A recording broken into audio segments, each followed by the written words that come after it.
ಕಾಡಾನೆ ದಾಳಿಯಿಂದ ಕಾರ್ಮಿಕ ಮಹಿಳೆ ಸಾವನ್ನಪ್ಪಿರುವಂತಹ ಘಟನೆ ಸಕಲೇಶಪುರ ತಾಲೂಕಿನ ಮೂಗಲಿಯಲ್ಲಿ ಸಂಭವಿಸಿದೆ. 40 ವರ್ಷದ ಶೋಭಾ ಕಾಡಾನೆ ದಾಳಿಗೆ ಬಲಿಯಾದ ಮಹಿಳೆ. ಇಂದು ಬೆಳಗ್ಗೆ ಕಾಫಿ ತೋಟಕ್ಕೆ ತೆರಳುತ್ತಾ ಇದ್ದಾಗ ಕಾಡಾನೆ ಅಟ್ಯಾಕ್ ಮಾಡಿ ಮಹಿಳೆಯನ್ನ ಬಲಿ ಪಡೆದಿದೆ. ಘಟನಾ ಸ್ಥಳದಲ್ಲಿ ಬಿಗುವಿನ ವಾತಾವರಣ ನಿರ್ಮಾಣ ಆಗಿದ್ದು, ಕಾರ್ಮಿಕ ಮಹಿಳೆ ಸಾವಿಗೆ ನ್ಯಾಯ ಒದಗಿಸಬೇಕು ಹಾಗೂ ಕಾಡಾನೆ ಹಾವಳಿಗೆ ಶಾಶ್ವತ ಪರಿಹಾರವಾಗಿ ಕುಟುಂಬಸ್ಥರು, ವಿವಿಧ ಸಂಘಟನೆಗಳು, ಸ್ಥಳೀಯರಿಂದ ಪ್ರತಿಭಟನೆ ನಡೆದಿದ್ದು, ಪ್ರತಿಭಟನಾಕಾರರಿಗೆ ಆಲೂರು, ಸಕಲೇಶಪುರ ಶಾಸಕರಾದ ಸಿಮೆಂಟ್ ಮಂಜು ಸಾಥ್ ನೀಡಿದ್ದಾರೆ. ಸ್ಥಳಕ್ಕೆ ಜಿಲ್ಲಾಧಿಕಾರಿ ಲತಾ ಕುಮಾರಿ, ಡಿಎಫ್ಒ ಸೌರಭ್ ಕುಮಾರ್ ಭೇಟಿಯನ್ನ ನೀಡಿ ಕುಟುಂಬಸ್ಥರಿಗೆ ಸಾಂತ್ವನ ಹೇಳಿದರು. ಸಾವನ್ನಪ್ಪಿದ ಮಹಿಳೆ ತಾಯಿಯೊಂದಿಗೆ ಫೋನ್ ಕರೆಯನ್ನ ಮಾಡುವ ಮೂಲಕ ಅರಣ್ಯ ಸಚಿವರಾದ ಈಶ್ವರ್ ಖಂಡ್ರೆ ಅವರು ಮಾತನಾಡಿ, ಜೀವ ಅತ್ಯಮೂಲ್ಯವಾದದ್ದು, ಜೀವವನ್ನ ಮತ್ತೆ ತರೋದಕ್ಕೆ ಸಾಧ್ಯ ಇಲ್ಲ. ನಾವೆಲ್ಲ ನಿಮ್ಮ ಜೊತೆಯಲ್ಲಿದ್ದೇವೆ. ಸರ್ಕಾರದಿಂದ ಏನೇನು ಸವಲತ್ತುಗಳು ಬೇಕೋ ಅದೆಲ್ಲವನ್ನ ಒದಗಿಸ್ತೇವೆ. ನಾನು ಶೀಘ್ರ ನಿಮ್ಮ ಮನೆಗೆ ಬಂದು ಭೇಟಿಯಾಗ್ತೀನಿ ಅಂತ ಹೇಳಿ ಸಾಂತ್ವನವನ್ನ ಹೇಳಿದರು.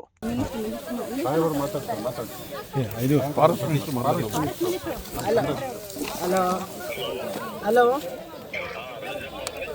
ಹೇಳಿ ಸರ್.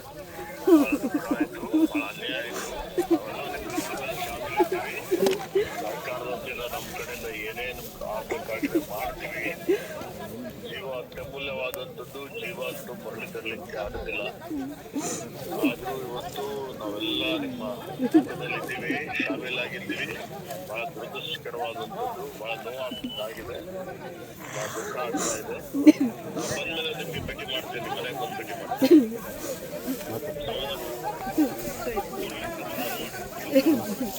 ಒಂಚೂರು ಬಂದಮೇಲೆ ಒಂಚೂರು ಪರಿಹಾರ ದಿನ ಹೆಚ್ಚು ಮಾಡಿ ಒಂಚೂರು ಮಾಡೋಣ. Thank you.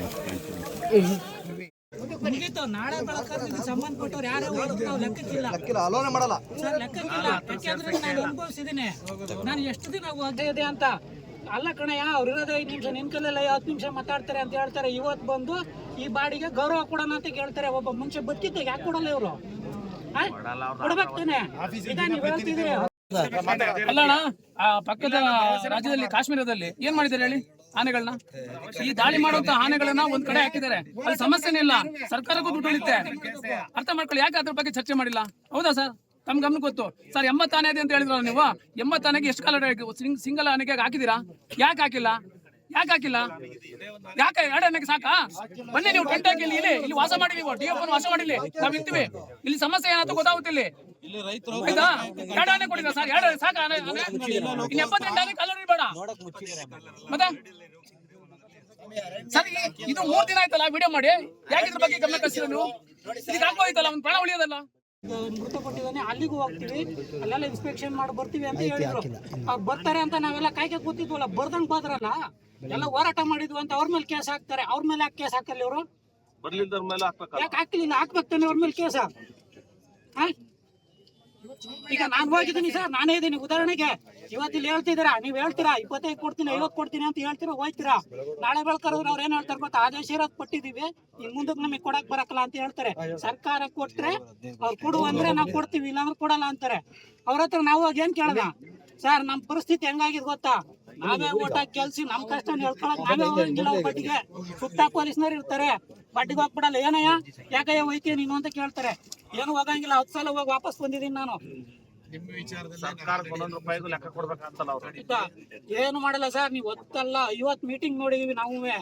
ಏನು ಮಾಡಲ್ಲ. ಇವ್ರು ಏನ್ ಗೊತ್ತಾ? ಹಿಂಗ್ ಹಾಕಿದ ದಿವ್ಸ ಬರ್ತಾರೆ, ಇಲ್ಕೊಂಡು ಹೊರಸ್ತಾರೆ, ಹೋಯ್ತಾರೆ. ಅವ್ರು ಹೇಳಿರು ಅವಾಗ DF ನಾನು ಹಂಗ್ ಮಾಡ್ತೀನಿ, ಹಿಂಗ್ ಮಾಡ್ತೀನಿ, ಸ್ಪೆಷಲ್ ಕೇಸ್ ಮಾಡ್ತೀನಿ ಅಂತ. ಕೊನೆಗೆ ನಾನು ಹೋದ್ರೆ ಹೇಳಿರು ಅದು ಕೊಟ್ಟಾಗಿತ್ತ ಕಣಪ್ಪ, ಈಗ ನಾನೇನು ಮಾಡಂಗಿಲ್ಲ ಅಂದ್ರು. ಆಯ್ತಾ? ತಾನೇ ನಾವು ನ್ಯೂಸ್ ಅಲರ್ಟ್, ನಿಮ್ಮಿಂದ ನಿಮಗಾಗಿ.